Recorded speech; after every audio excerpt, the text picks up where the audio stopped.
Hola amigos, no pudo ser, Nacional perdió por 0-2 en el Gran Parque Central contra Inter de Porto Alegre y está eliminado de la Copa Libertadores en un partido que vamos a analizar en este vídeo y donde os voy a contar lo que me ha parecido el encuentro.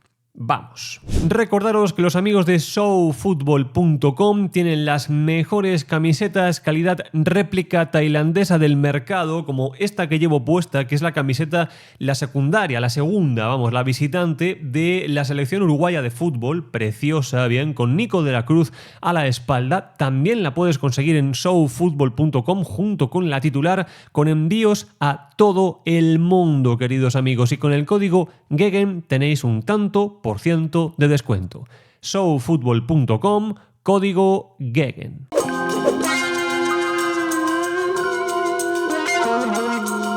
Bien, queridos amigos, lo primero que tengo para deciros es lo de siempre. Cada me gusta, cada comentario, cada suscripción nos ayuda y nos ayuda mucho a continuar con el trabajo que estamos haciendo y a que la locura de Bielsa sea cada vez más grande. Así que es lo que te pido, que me ayudes con ese tipo de cosas para que todo esto pueda continuar. Bien. Yendo al fútbol, en este vídeo, como siempre os digo, no vais a encontrar ningún tipo de imagen. Eso lo tendréis el martes de la semana que viene en Pasión Tricolor a las 11 de la mañana, hora uruguaya. Bien, aquí vamos a hacer una reacción al partido. Y lo cierto es que hay dos variables claras. La primera, la matemática no falló. Bien, lo que dijimos que indicaban los modelos avanzados matemáticos que tenemos en este canal, más o menos fue lo que pasó. Bien, fue un partido que discurrió por el carril que indicábamos en esos modelos. Ahora entraremos un poquito en profundidad. Y luego que para mí Inter de Porto Alegre fue justo vencedor en este partido. Para mí Inter fue más que Nacional y esa ventaja exagerada ya sobre el final, en el último minuto del partido con el segundo gol, para mí la victoria es en definitiva justa para Inter de Porto Alegre. Bien, bueno, ¿qué habíamos dicho en la previa? Era un partido donde sabías que Inter de Porto Alegre te iba a hacer un gol. Lo sabías. Un 84% de posibilidades de que Inter de Porto Alegre marcara un gol. Por tanto, la lectura del partido, sabiendo eso, nunca puede ser a minimizar las posibilidades del equipo contrario. Y creo que fue un poco lo que subyace del partido, ¿no? Me parece que el cambio en la alineación por parte de Peirano es entendible en cuanto a la estructura. Yo estoy de acuerdo con la estructura que puso Peirano, pero no estoy de acuerdo con los nombres propios, definitivamente. Creo que Romero no estuvo a la altura del partido y creo que Pereira no estuvo a la altura, pero ni lejos. No por el talento, no por la distribución, por la visión de juego, que eso lo tiene y siempre lo va a tener, pero físicamente Pereira no puede jugar este tipo de partidos, no se activaba en las presiones. Nacional iba a presionar con un solo hombre, que era el Diente, perdido como un náufrago entre los centrales de Inter de Porto Alegre. Lo apretó un poco Nacional al principio. Inter de Porto Alegre le metió en algún problema y lo que hizo el técnico del Inter fue meter a Fernando entre centrales y se terminó el problema. Bien, un tipo que con mucha experiencia, con gran salida de balón, gran desplazamiento, conduce, te solucionó por completo y a partir de ahí Nacional ya no pudo hacer lo que tan bien hace, que es presionar, porque nunca pudo igualar, nunca pudo llevar tantos jugadores a esa fase de salida de balón de Inter de Porto Alegre, porque insisto, ni Romero ni Pereira hicieron ese trabajo que tú necesitas y es imposible presionar a un equipo contrario con 9 jugadores. Bien. Además de eso, me parece que Nacional tuvo muy mala fortuna en el partido. La lesión de Coates, la lesión de Villalba, que yo no tengo información, ya os lo digo, es una sospecha. Antes de que se echara la mano a la ingle, me pareció que no terminaba de arrancar a la velocidad que él tiene. Bien, creo que se estuvo midiendo mucho durante el partido. No sé si tenía algún problema previo o no. Es una especulación, es lo que yo vi.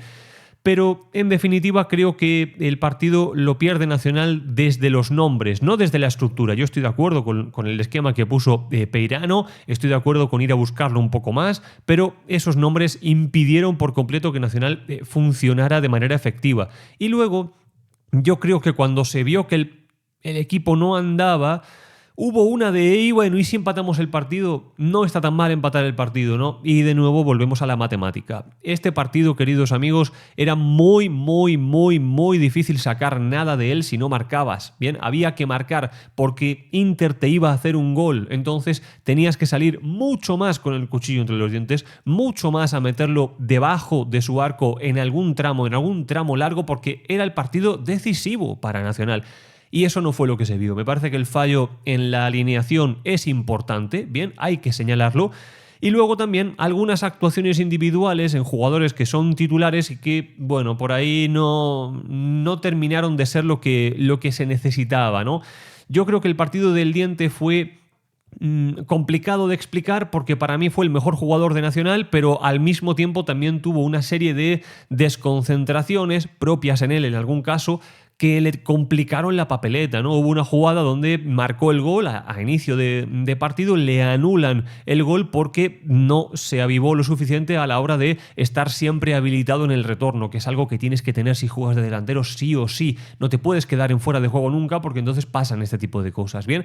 Tuvo un balón al larguero en la segunda parte, para mí fue un partido correcto del Diente en ese sentido, no creo que se lo podamos imputar al Diente, bien, pero lógicamente Inter de Porto Alegre tiene un gran potencial, sobre todo en el tramo final de la primera parte amenazó varias veces a Nacional, hubo incluso un gol anulado y finalmente terminaron por marcar el gol merecido, el gol esperado, el gol que tú tenías que contar con él al principio del partido, ¿bien? A partir de ese punto, bueno, empiezan a aparecer los cambios para solucionar los problemas que tenías al inicio del partido. Y aquí, de nuevo, vuelvo a no estar de acuerdo. Parece que hay una ley no escrita en el fútbol donde tú no te puedes cargar a un tipo en el minuto 18, en el 20 o en el 30 porque es una falta de respeto, cosa con la que yo no estoy para nada de acuerdo. No es una falta de respeto, ¿bien? Y tienes que darle sí o sí 45 minutos y cargártelo en el descanso. No. En el minuto 18, 15, 20 era evidente que Pereira no andaba, no arrancaba, no estaba ni influyendo en fase ofensiva, ni estaba teniendo nada que ver en fase defensiva con el partido. Bien, entonces el doble cambio de Romero y Pereira era a los 15 minutos. Era evidente y esos minutos que van del 15 al 45 terminan por suponer el desgaste del equipo y terminan por suponer que Nacional empiece a tener una tendencia a la hora de que vas a conceder un gol y terminas por concederlo. Entonces ese es un tema que hay que ponerlo siempre arriba de la mesa. Minuto 15, no ves que el equipo funciona y además cuando es absolutamente evidente, es algo que hay un elefante en la habitación, hay que hablar de ese elefante, pues esto es lo mismo. Vamos a poner remedio, bien, a ese tipo de situaciones. Los técnicos muchas veces no hacen este tipo de cosas porque luego los periodistas los crucifican, ¿bien? Porque luego salen, hablan de las faltas de respeto a los jugadores. No, falta de respeto es otra cosa, amigos. Esto es profesional. Esto no es un tema de respeto. No está funcionando, te saco. Ya está. Y no es un desdoro, no es nada de todo eso. Entonces, vale que Peirano se equivocó en los nombres propios, no en la estructura, pero luego también se equivocó al no meter mano en el equipo. A mí Nacional me gustó más en la segunda parte que en la primera, pero claro, ya venía muy desgastado, ya las lesiones habían generado otro tipo de escenario y se veía que era muy, muy, muy, muy, muy difícil que consiguiera ese objetivo. Después, yo tengo la sensación de que Calione, cuando ha jugado en una defensa de 3, lo ha hecho muy bien, con sus fallos, con sus cosas, porque todavía es un jugador que está aprendiendo. En la línea de 2 ayer lo vi un poquito verde todavía, lo vi un poquito complicado, y luego cuando ya Peirano quiso ir metiendo cada vez más el acelerador, bueno, la cosa se iba complicando por momentos, ¿verdad? Porque claro, ya no es solo que vayas poniendo lo que tienes, que fue dando entrada a Petit, que fue dando entrada a Rómulo Otero, a Erazo, ya no es solo un tema de esa percepción que tú puedes tener en un momento determinado, sino que el equipo empieza a acumular jugadores en la parte alta, empiezas a sacar jugadores de la parte baja, porque el cambio, por ejemplo, para que entrara Rómulo Otero fue Boggio, y eso descompensó por completo a Nacional, donde no necesitas quizá tanto peso en esa zona 3 para ser capaz de rematar bien, sino que lo que necesitas es peso en la zona de generación. O sea, tú necesitas gente que sea capaz de conectar tu defensa con tu ataque y no acumular gente en ataque y descompensar el medio, porque ahí veías que en cada contra Inter, no digo que se quedaba mano a mano, pero tuvo ocasiones para hacer un par de goles. Bien, y tú no generas esa misma amenaza en el campo contrario simplemente por cargar todo con más delanteros. Bien, entonces yo creo que este es un partido donde entiendo que la masa social de Nacional se quede muy desilusionada, porque sé de buena tinta que había mucha fe, bien, sé que había mucha ilusión, sé que había muchos aficionados de Nacional que en buena lid pensaron, bueno, hicimos 3 goles en Porto Alegre, se le ganó a Bahía, todos esos partidos en Brasil. Bueno, pues ahora en el Gran Parque Central esto tiene que ser de otra manera. Y bueno, creo que se podía haber dado. Creo que Nacional no es inferior a Inter de Porto Alegre, pero la alineación no fue la adecuada. El planteamiento quizás sí, pero no en relación a los nombres que se pusieron. Y luego la gestión del partido fue horrorosa. Y entonces ahí es muy, muy, muy complicado, queridos amigos. Por tanto, yo solo quiero poner esto encima de la mesa. Evidentemente, uno siempre busca valorizar el trabajo que hace. Bien, esto es así. Pero los números se pueden discutir, pero tampoco tiene mucho sentido andar discutiendo los números. Es información muy valiosa. Tú puedes planear un partido en base a eso. Te puedes equivocar o puedes acertar, bien, te puede salir bien o te puede salir mal, pero es una información genuina, diseñada para que no haya una intervención humana detrás, y por eso es valiosa, porque no es subjetiva, bien. Entonces, en el momento en el que una vez que has puesto una alineación para hacer una cosa, fuerzas a esa alineación a hacer otra, y en vez de hacer lo que a Nacional le ha funcionado, que es ser cortito, reactivo, robar en las zonas que le interesa y contragolpear, de repente empieza a ser un equipo difuso, bueno, el equipo contrario sigue funcionando igual y sigue haciendo exactamente lo mismo, y si te puede hacer un gol, te va a hacer un gol, y si te puede hacer 2, te va a hacer 2. Lo dijimos, para que Nacional ganara este partido tenía que meter varios goles.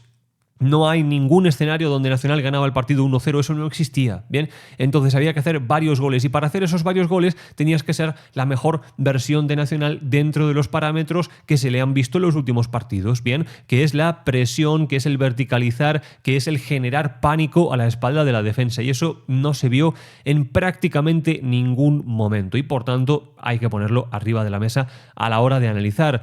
Nacional está fuera, me parece que es un punto que no es para nada positivo, pero es un escenario que ya se analizó cuando salió el sorteo del grupo. Era un grupo muy difícil, con 2 equipos brasileños, con Atlético Nacional de Colombia, y donde encima los partidos en casa los tenías en las 2 últimas fechas. Nacional empezó muy mal, la gestión de la directiva se tiene que poner, yo creo, en tela de juicio, porque se empezó la Copa Libertadores sin técnico. El técnico que había, que era Lasarte, aguantó hasta justo el partido de antes de la Copa Libertadores. Se empezó con Ligüera, bien, y se obtuvo un muy mal resultado, que es hijo de un muy mal planteamiento en Colombia. Y a partir de ahí vienes de atrás, te debuta el entrenador que hay ahora en la segunda jornada en casa contra Bahía, y a partir de ahí, bueno, yo creo que venía el tema muy complicado, queridos amigos, así que, como decimos en España, cada palo que aguante su vela, cada uno que tenga la responsabilidad que tiene dentro de lo que ha ocurrido, pero creo que Nacional no es peor equipo, Nacional no es un desastre absoluto, pero bueno, se han dado determinado tipo de gestiones y de decisiones, tanto de la directiva como del entrenador en el día de hoy, que explican el resultado final de este encuentro en concreto. Así que nada, queridos amigos, os pido el me gusta a todos, os pido esa suscripción, ese comentario, os agradezco que estéis aquí, como siempre, y nada, nos vemos en el siguiente vídeo.